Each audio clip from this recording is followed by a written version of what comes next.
বিএনপির চেয়ারপারসন খালেদা জিয়ার শারীরিক অবস্থা এখনও স্থিতিশীল নয়। এ কারণে তাকে উন্নত চিকিৎসার জন্য লন্ডনে নেওয়ার বিষয়ে চূড়ান্ত কোনো সিদ্ধান্তে আসা যায়নি।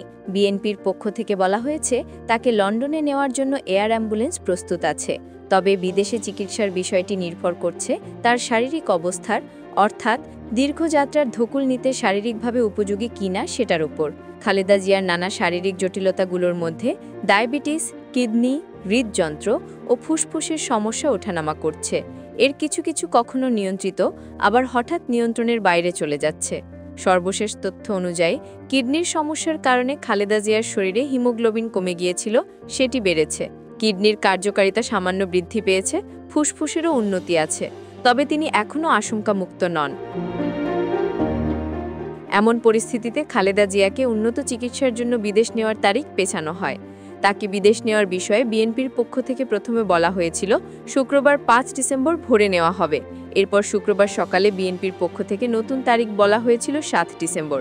পরে রাতে জানা গেছে সেটা পিছিয়ে সম্ভাব্য যাত্রার তারিখ ঠিক করা হয়েছে ৯ ডিসেম্বর। এখন পর্যন্ত এই তারিখে যাওয়াও নিশ্চিত নয়।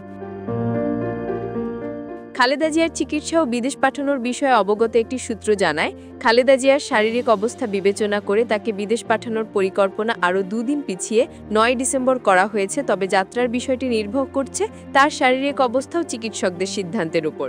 তবে গতকাল সর্বশেষ প্রাপ্ত তথ্যে তার শারীরিক অবস্থা অনেকটা অপরিবর্তিত রয়েছে। এ বিষয়ে গতকাল বিকেলে এভারকেয়ার হাসপাতালের বাইরে এক ব্রিফিংয়ে মেডিকেল বোর্ডের সদস্য ও বিএনপির নেতা এজেডএম জাহিদ হোসেন বলেছেন, বিমান ভ্রমণে শারীরিকভাবে সক্ষম না হওয়ার কারণে খালেদা জিয়াকে লন্ডনে নিতে বিলম্বিত হচ্ছে।